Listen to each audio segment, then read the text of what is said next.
Hey everyone, and welcome back to the channel Khanani Jivan. If you're anything like me, a rainy day just screams for some cozy, comforting food. And today I've got the perfect recipe for you, a super easy, incredibly delicious and wholesome atta pancake. It's packed with veggies and flavor, and trust me, it's going to become your new favorite monsoon snack. So let's get cooking. So what do we need for this magical pancake, you ask? We are starting with some star ingredient, whole wheat flour or atta. Then for fresh bites, we have got some beautifully chopped green onions, finely diced regular onions. To add little warmth and kick, a few green chilies, adjust to your spice preference. For a bite of heartiness and texture, we have boiled mashed potato, and for surprising twist, some radish. And for binding and richness, 3 eggs. Of course, salt to taste and water for mixing. First thing first, let's get our atta into large mixing bowl. Now, one by one, we'll add into chopped ingredients. Next goes on some eggs and some water. Now, give it all good mix initially and then slowly and gradually add some water. We want a smooth flowing batter, not too thick, not too runny, kind of like regular pancake batter consistency. Keep mixing until everything is well combined and there are no lumps. That is key for uniform pancake. So this consistency will work well. And this is what would make your pancakes perfect. Now you can let it rest for some time. And after that, we can melt some butter on a pan and heat it and add those batter in the pan and let it cook well one by one and stack it in your container.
Now heat up your favorite nonstick pan or a well-seasoned cast iron skillet.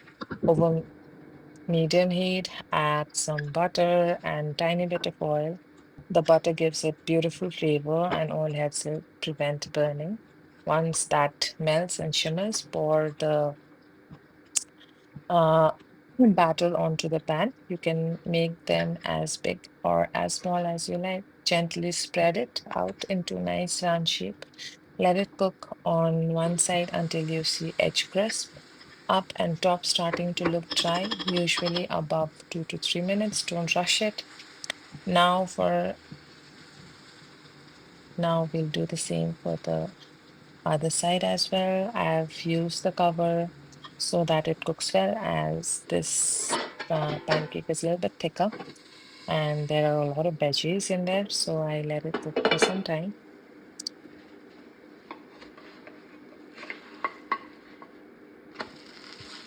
Repeat this process for the rest of the batter. You will be amazed at how many delicious pancake you can make.